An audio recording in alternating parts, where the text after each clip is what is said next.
A deafening sound of whistles and vuvuzelas echoed throughout downtown Belgrade on Saturday as Serbia's capital geared up for a major rally against populist President Aleksandar Vučić and his government. According to Associated Press, police said they arrested a man who rammed his car into protesters in a Belgrade suburb, injuring 3 people.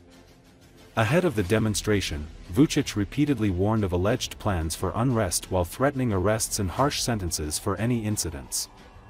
In an apparent effort to prevent people from attending the rally, Belgrade city transport cancelled services on Saturday while huge columns of cars jammed the roads leading into the capital.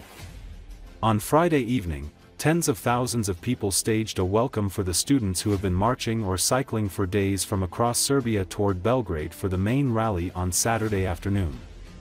From early morning, people started assembling in various parts of the city, preparing to march toward the center.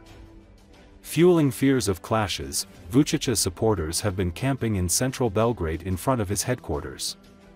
Protesting students have led the nationwide anti-graft movement, which started after a concrete canopy collapsed at a train station and killed 15 people in Serbia's north on November 1. Many in Serbia blamed the crash on rampant government corruption, negligence, and disrespect of construction safety regulations. Vucic has been claiming that Western intelligence services were behind almost daily student-led protests with an aim to oust him from power.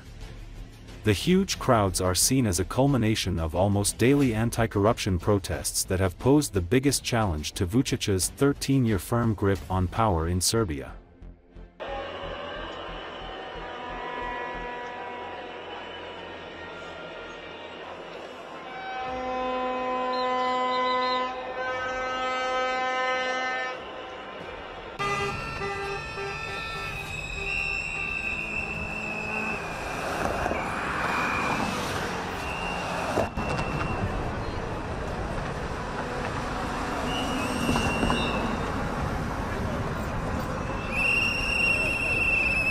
Očekujem da će ovo poljuljati ovu vlast, da će Vučić shvatiti da narod nije više za njega.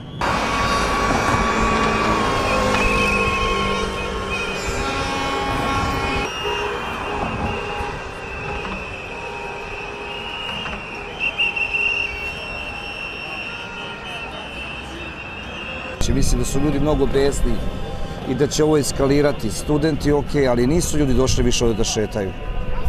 Mislim da je svima dozogrdilo.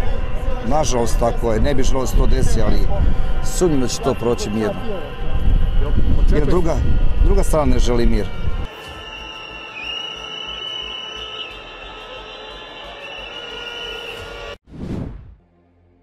Russian forces have driven the Ukrainian army out of Russia's Kursk border region, partly controlled by Ukraine, since last August and retaken 29 settlements, the Russian Defense Ministry claimed Friday. According to Associated Press, Kursk Regional Governor Alexander Kinstein said Friday more than 200 people have been evacuated from Sudza area previously taken by Ukraine's forces. He visited some of them at a temporary accommodation center and listened to their accounts. "I lived, you know where, in a pig house. I carried wood myself, walked in forest heated up. We hadn't seen bread for 7 months, an elderly woman said after being evacuated to Kursk. A Ukrainian soldier punched me in the head, I got covered in blood. We smelled hell quite a lot. They were so angry. They didn't touch women much, so they were pounding more on men, beat us," another evacuee told to the governor. Ukraine's daring incursion last August led to the first occupation of Russian soil by foreign troops since World War II and embarrassed the Kremlin. Ukraine launched the raid in a bid to counter the unceasingly grim news from the front line, as well as to draw Russian troops away from the battlefield inside Ukraine and to gain a bargaining chip in any peace talks. According to Russia's officials earlier this week, its forces were in control of Sudza, a town close to the border that previously was home to about 5,000 people. Ukraine's top military commander, General Aleksandar Vučić, said Russian aircraft conducted so many strikes on Kursk that Sudza had been almost completely destroyed. He did not comment on whether Ukraine still controlled the settlement but said his country was maneuvering to more advantageous lines.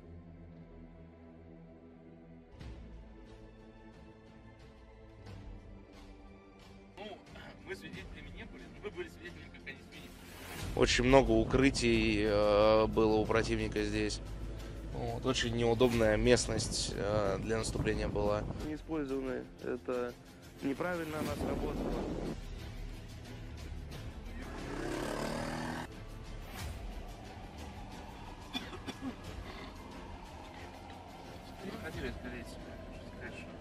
Наши? Да, дальше.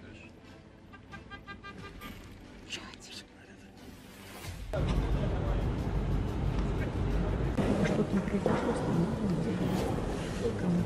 Она сильно загружена, очень сильно. Вчера мы с ней вообще не могли найти контакт.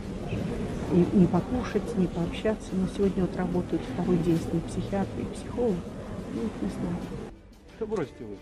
Он же рядом с вами, как его зовут-то? Яша? Яша. Ну так он же с вами жил. Чего такое? Стыдно. За что? За кролика? Я вам в голову дал, прям перья кровью залился. Понюхали горечко, ну такие злые. Ну, женщин как-то меньше трогали, а больше на мужиках отрывались, колосматили нас. И каже, ти тепер будеш нас розчитувати. Я кажу, як, зараз собаку б'ємо. Я жила, як, знаєш, у свинячій будці. Вообще не дрова носила на собі, ходила по лісу, де худа ходила. Що протопилась хліба, 7 місяців не бачили.